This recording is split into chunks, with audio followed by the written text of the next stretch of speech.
श्रीमद्कुंज विहारिणे नमः। श्री स्वामी हरिदास विचित्रम। आज श्रीमद् भागवत महापुराण के प्रथम स्कंद का पहला अध्याय। श्री सूत जी से शौनकादि ऋषियों का प्रश्न और इसका मंगलाचरण है, जिससे इस जगत की सृष्टि, स्थिति और प्रलय होते हैं, क्योंकि वह सभी सद्रूप पदार्थों में अनुगत है और असत पदार्थों से पृथक है। जड़ नहीं चेतन है, परतंत्र नहीं स्वयं प्रकाश है। जो ब्रह्मा अथवा हिरण्यगर्भ नहीं, प्रत्युत उन्हें अपने संकल्प से ही जिसने उस वेद ज्ञान का दान किया है, जिसके संबंध में बड़े बड़े विद्वान भी मोहित हो जाते हैं। जैसे तेजोमय सूर्य रश्मियों में जल का, जल में स्थल का और स्थल में जल का भ्रम होता है, वैसे ही जिसमें यह त्रिगुणमयी जागृत स्वप्न सुषुप्ति रूपा सृष्टि मिथ्या होने पर भी अधिष्ठान सत्ता से सत्यवत प्रतीत हो रही है, उस अपनी स्वयं प्रकाश ज्योति से सर्वदा और सर्वथा माया और माया कार्य से पूर्णतः मुक्त रहने वाले परम सत्य रूप परमात्मा का हम ध्यान करते हैं।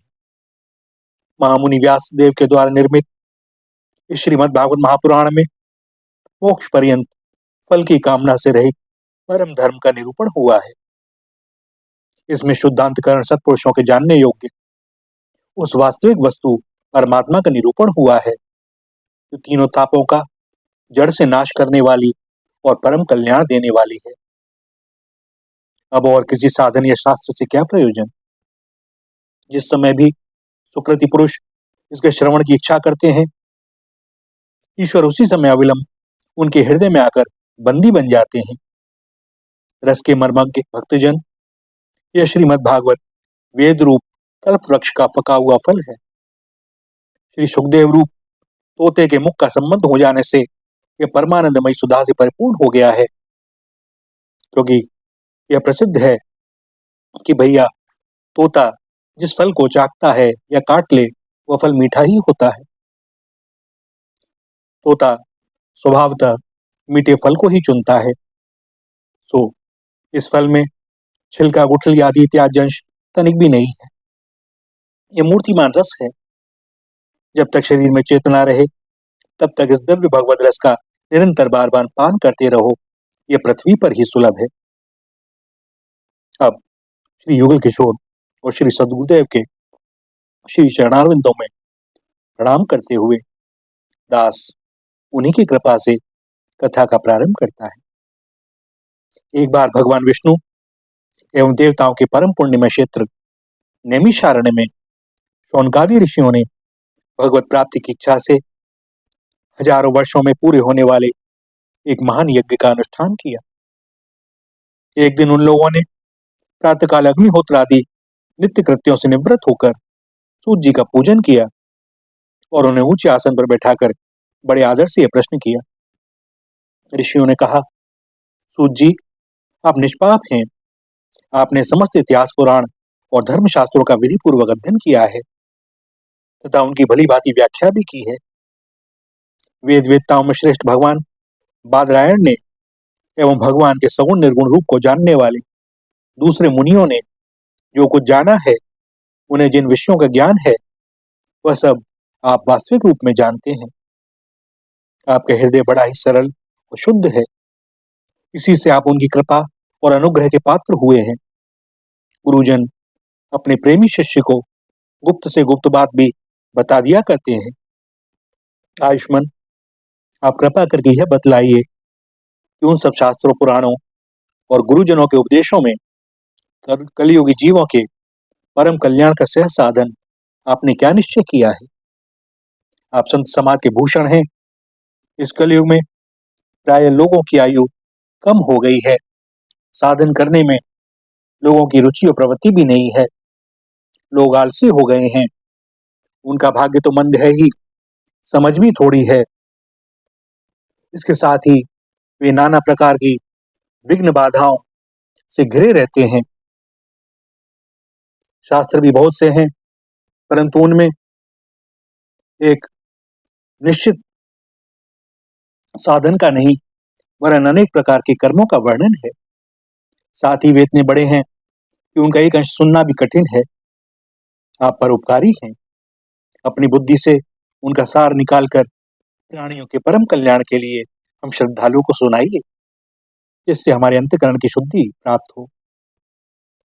प्यारे सूत जी, आपका कल्याण हो।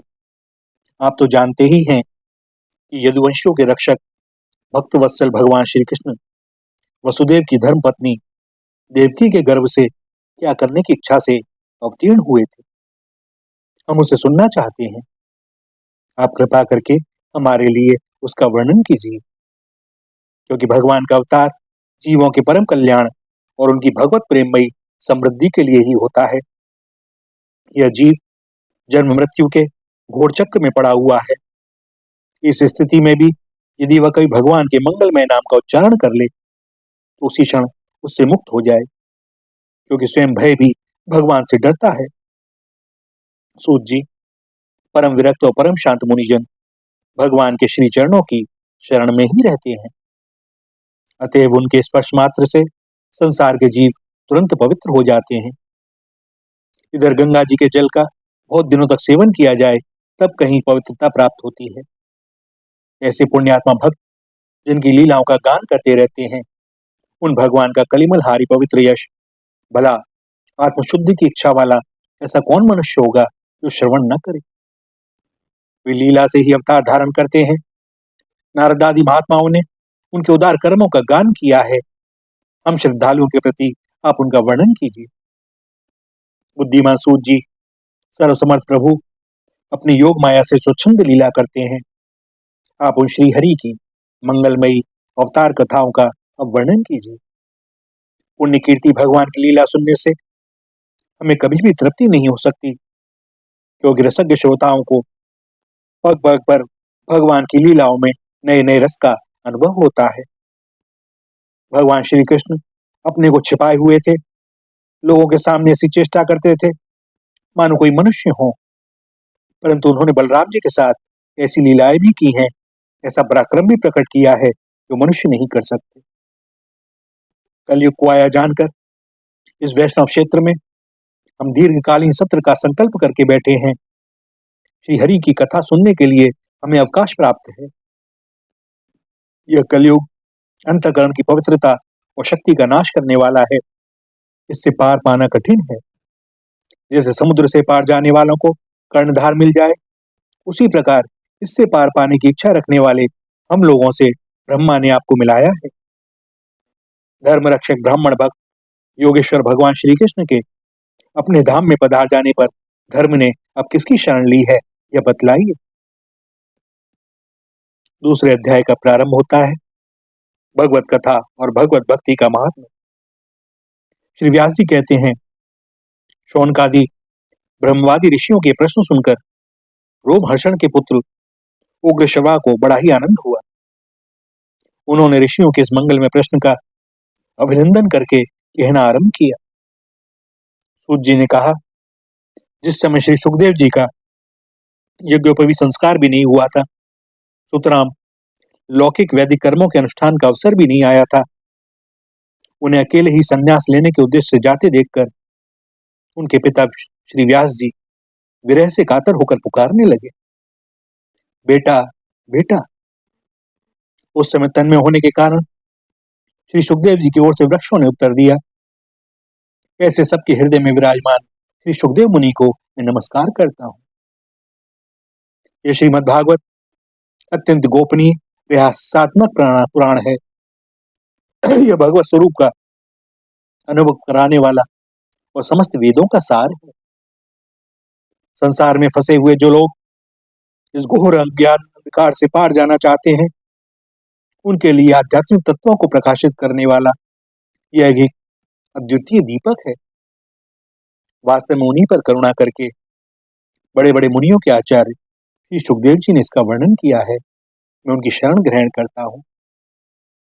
मनुष्य में सर्वश्रेष्ठ भगवान के अवतार नर नारायण ऋषियों को, सरस्वती देवी को और श्री व्यास देव जी को नमस्कार करके तब संसार और अंतकरण के समस्त विकारों पर विजय प्राप्त कराने वाले इस श्रीमद् भागवत महापुराण का पाठ करना चाहिए। ऋषियों, आपने संपूर्ण विश्व के कल्याण के लिए यह बहुत सुंदर प्रश्न किया है, क्योंकि यह प्रश्न श्री कृष्ण के संबंध में है और इससे भली भांति आत्मा शुद्ध हो जाती है। मनुष्यों के लिए सर्वश्रेष्ठ धर्म वही है जिससे भगवान श्री कृष्ण में भक्ति हो, भक्ति भी ऐसी जिसमें किसी प्रकार की कामना न हो और जो नित्य निरंतर बनी रहे।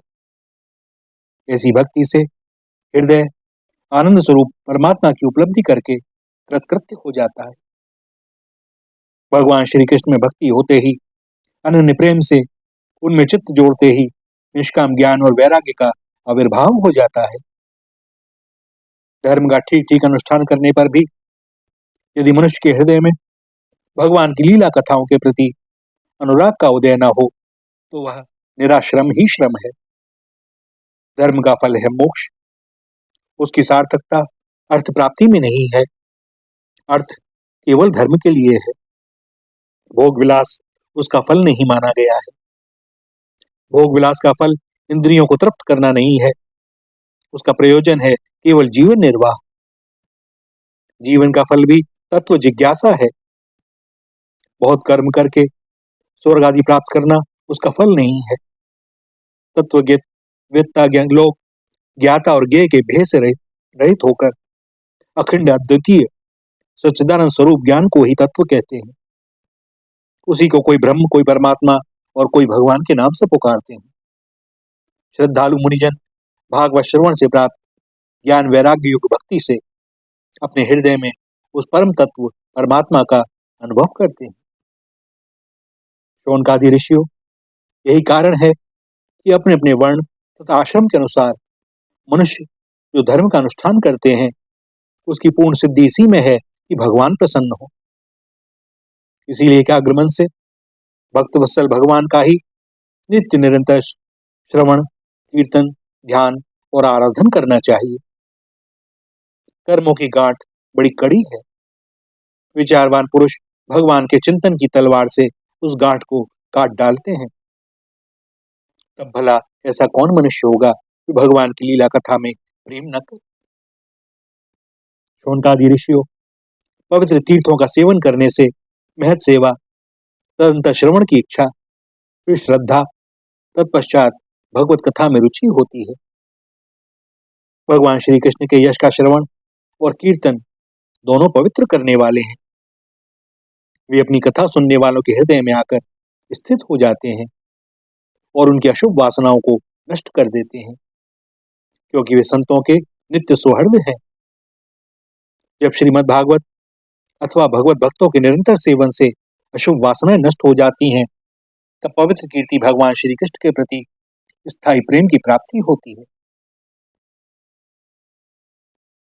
तब रजोगुण और तमोगुण के भाव, काम और लोभ आदि शांत हो जाते हैं और चित्त इनसे रहित होकर सत्वगुण में स्थित एवं निर्मल हो जाता है।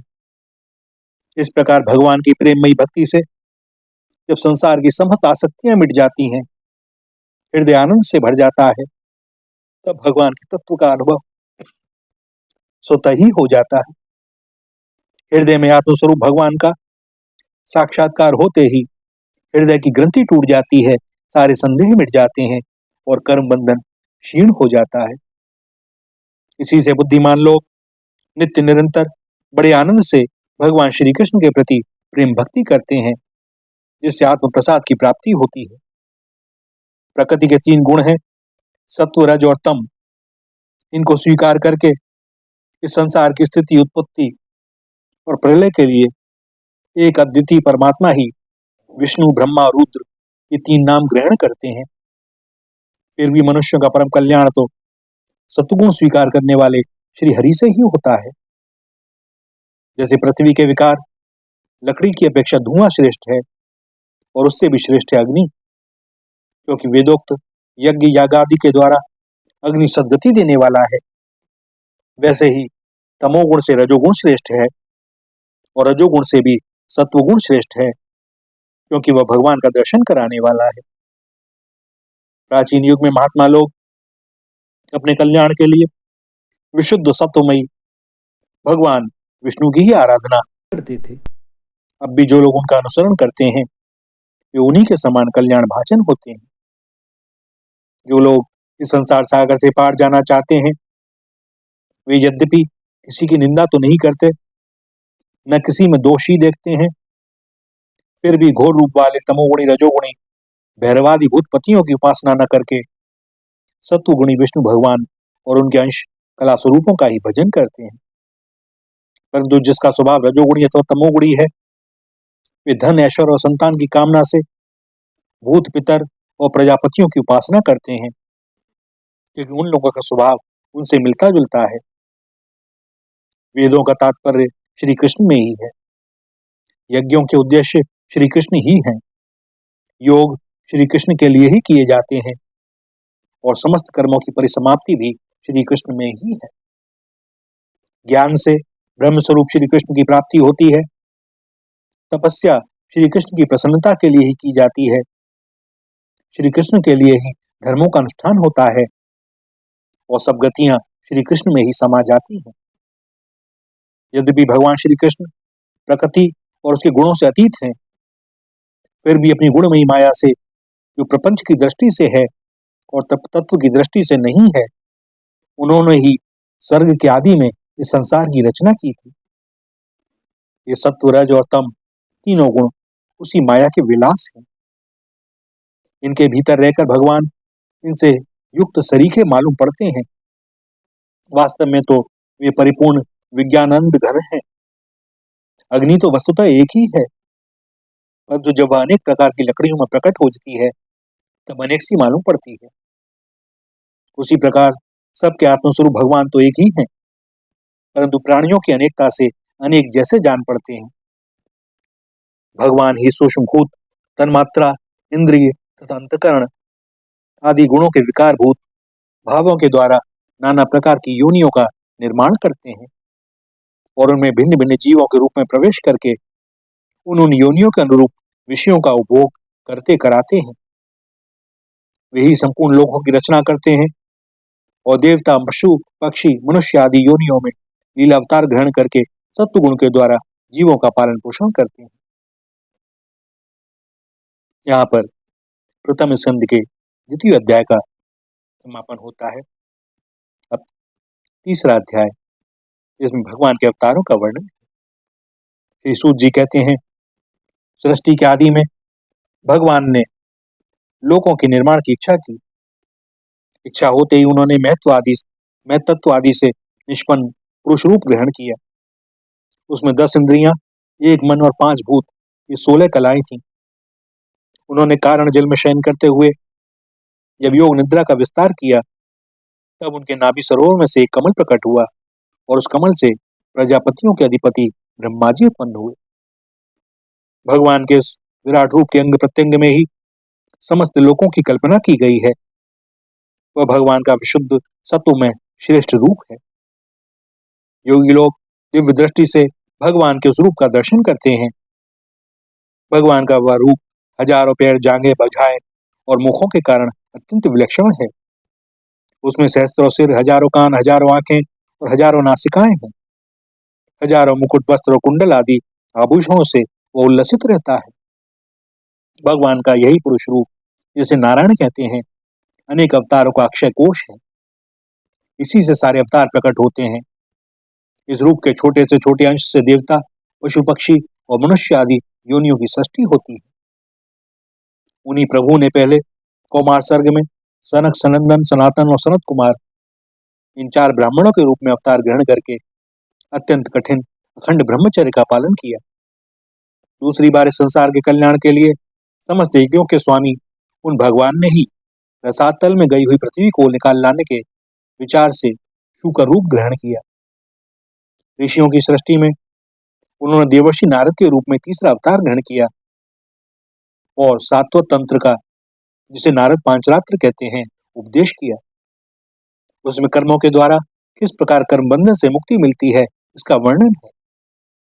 धर्मपत्नी मूर्ति के गर्भ से उन्होंने नर नारायण के रूप में चौथा अवतार ग्रहण किया। इस अवतार में उन्होंने ऋषि बनकर मन और इंद्रियों का सर्वथा संयम करके बड़ी कठिन तपस्या की।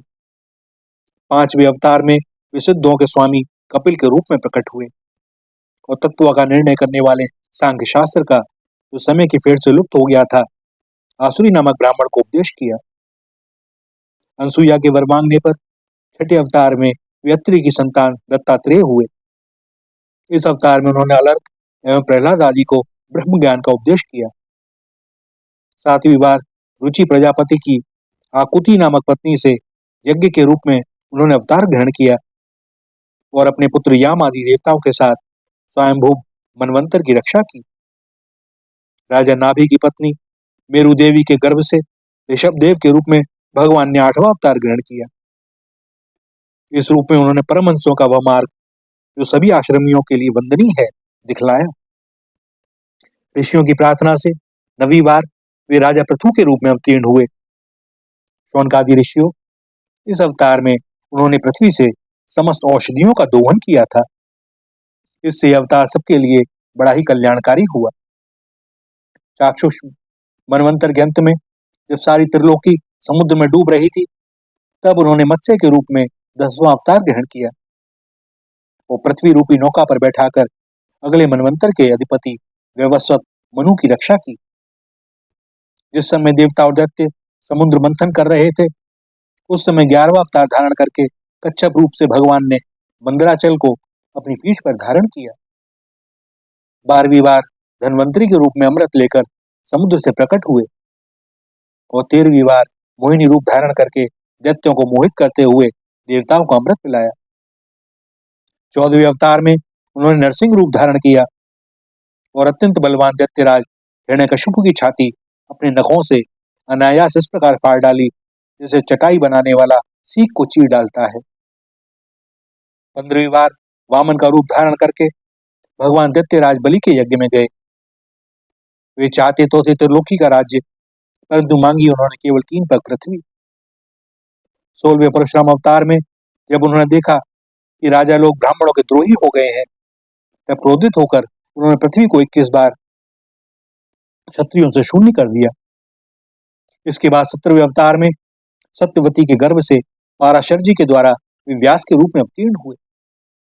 उस समय लोगों की समझ और धारणा शक्ति कम देखकर इन्होंने वेद रूप वृक्ष की कई शाखाएं बना दी। 18वीं बार देवताओं का कार्य संपन्न करने की इच्छा से उन्होंने राजा के रूप में राम अवतार ग्रहण किया और सेतु बंधन, रावण वध आदि वीरतापूर्ण बहुत सी लीलाएं की।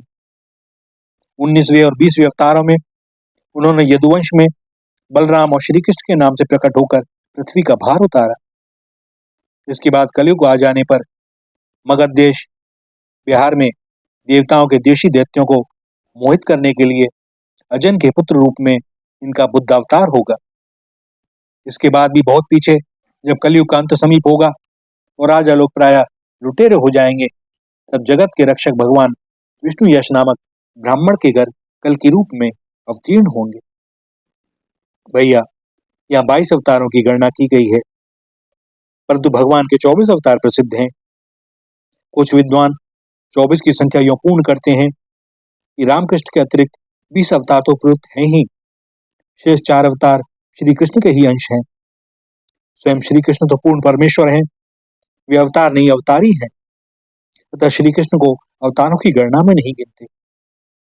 उनके 4 अंश ये हैं, एक तो केश का अवतार, दूसरा सुतपा तथा प्रश्नि पर कृपा करने वाला अवतार, तीसरा संकर्षण बलराम और चौथा पर ब्रह्म। इस प्रकार इन चारों अवतारों से विशिष्ट 5वें साक्षात भगवान वासुदेव हैं। दूसरे विद्वान ऐसा मानते हैं कि 22 अवतार तो उपयुक्त हैं ही, इनके अतिरिक्त 2 और हैं, हंस और हैग्रीव। शौनकादि ऋषियों, जैसे अगाध सरोवर से हजारों छोटे छोटे नाले निकलते हैं, उसी प्रकार सत्वनिधि भगवान श्री हरि के असंख्य अवतार हुआ करते हैं। ऋषि, मनु, देवता, प्रजापति, मनुपुत्र और जितने भी महान शक्तिशाली हैं, वे सब के सब भगवान के ही अंश हैं। ये सब अवतार तो भगवान के अंशावतार अथवा कलावतार हैं, परंतु भगवान श्री कृष्ण तो स्वयं भगवान ही है। जब लोग दैत्यों के अत्याचार से व्याकुल होते हैं, तब युग युग में अनेकों रूप धारण करके भगवान उनकी रक्षा करते हैं। भगवान के दिव्य जन्मों की यह कथा अत्यंत गोपनीय रहस्यमयी है। जो मनुष्य एकाग्र चित्र से नियम पूर्वक सायकाल अथवा प्रातःकाल प्रेम से इसका पाठ करता है, वह सब दुखों से छूट जाता है। प्राकृत स्वरूप रहित चिन्मय भगवान का जो स्थूल जगदाकार रूप है, यह उनकी माया के तत्वादि गुणों से भगवान में ही कल्पित है। जैसे बादल वायु का आश्रय रहते हैं और धूसर बना धूल में होता है, परंतु अल्प बुद्धि मनुष्य बादलों का आकाश में और धूसर पानी का वायु में आरोप करते हैं। वैसे ही अविवेकी पुरुष सबके साक्षी आत्मा में स्थूल दृश्य रूप जगत का आरोप करते हैं। इस स्थूल रूप से परे भगवान का एक सूक्ष्म अव्यक्त रूप है, जो न तो स्थूल की तरह आकार आदि गुणों वाला है और न देखने सुनने में ही आ सकता है। वही सूक्ष्म शरीर है।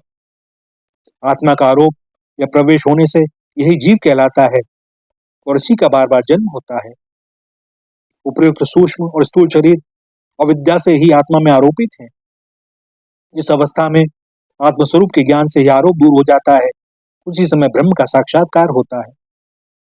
तत्वज्ञानी लोग जानते हैं कि जिस समय बुद्धि रूपा परमेश्वर की माया निवृत्त हो जाती है, उस समय जीव परमानंदमय हो जाता है और अपनी स्वरूप महिमा में प्रतिष्ठित होता है। वास्तव में जिनके जन्म नहीं है और कर्म भी नहीं है, उन हृदयेश्वर भगवान के अपराकृत जन्म और कर्मों का तत्वज्ञानी लोग इसी प्रकार वर्णन करते हैं, क्योंकि उनके जन्म और कर्म वेदों के अत्यंत गोपनीय रहस्य हैं। भगवान की लीला अमोघ है। वे लीला से ही इस संसार का सृजन, पालन और संहार करते हैं, किंतु इसमें आसक्त नहीं होते। प्राणियों के अंतकरण में छिपे रहकर ज्ञानेंद्रिय और मन के नियंता के रूप में उनके विषयों को ग्रहण भी करते हैं, परंतु उनसे अलग भी रहते हैं। वे परम स्वतंत्र हैं। ये विषय कभी उन्हें लिप्त नहीं कर सकते। जैसे अनजान मनुष्य जादूगर अथवा नट के संकल्प और वचनों की हुई करामात को नहीं समझ पाता, वैसे ही अपने संकल्प और वेदवाणी के द्वारा भगवान के प्रकट किए हुए इन नाना नाम और रूपों को तथा उनकी लीलाओं को कुबुद्धि जीव बहुत सी तर्कयुक्त युक्तियों के द्वारा नहीं पहचान सकता। चक्रपाणी भगवान की शक्ति और पराक्रम अनंत है। उनकी कोई था नहीं पा सकता। वे सारे जगत के निर्माता होने पर भी उससे सर्वथा परे हैं। उनके स्वरूप को अथवा उनकी लीला के रहस्य को वही जान सकता है जो नित्य निरंतर निष्कपट भाव से उनके श्री चरण कमलों की दिव्य गंध का सेवन करता है, सेवा भाव से उनके श्री चरणों का चिंतन करता है। शौनकादि ऋषियों, आप लोग बड़े ही सौभाग्यशाली तथा धन्य हैं, जो इस जीवन में और विघ्न बाधाओं से भरे इस संसार में समस्त लोकों के स्वामी भगवान श्री कृष्ण से वह सर्वात्मक आत्मभाव वह अनिवर्चनीय अनन्य प्रेम करते हैं, जिससे फिर इस जन्म मरण रूप संसार के भयंकर चक्र में नहीं पड़ना होता। भगवान वेद व्यास ने यह वेदों के समान भगवत चरित्र से परिपूर्ण भागवत नामक पुराण बनाया है। उन्होंने श्लाघनीय, कल्याणकारी और महान पुराण को लोगों के परम कल्याण के लिए अपने आत्मज्ञान शिरोमणि पुत्र को ग्रहण कराया। इसमें सारे वेद और इतिहासों का सार सार संग्रह किया गया है। श्री सुखदेव जी ने राजा परीक्षित को यह सुनाया। उस समय वे परमर्शियों से घिरे हुए आमरण अनशन का व्रत लेकर गंगा तट पर बैठे हुए थे। भगवान श्री कृष्ण जब धर्म, ज्ञान आदि के साथ अपने परम धाम को पधार गए, तब इस कलयुग में जो लोग अज्ञान रूपी अंधकार से अंधे हो रहे हैं, उनके लिए पुराण रूपी सूर्य इस समय प्रकट हुआ है। शौनकादि ऋषियों, जब महातेजस्वी श्री सुखदेव जी महाराज वहां इस पुराण की कथा कह रहे थे, तब मैं भी वहां बैठा था। वहीं मैंने उनकी कृपापूर्ण अनुमति से इसका अध्ययन किया। मेरा जैसा अध्ययन है और मेरी बुद्धि ने जिस प्रकार इसको ग्रहण किया है, उसी के अनुसार इसे मैं आप लोगों को सुनाऊंगा। भैया, यहाँ प्रथम स्कंद का 3रा अध्याय समाप्त होता है और आज वाणी को यही विश्राम देते हैं। श्री राधा, श्री राधा, श्री राधा।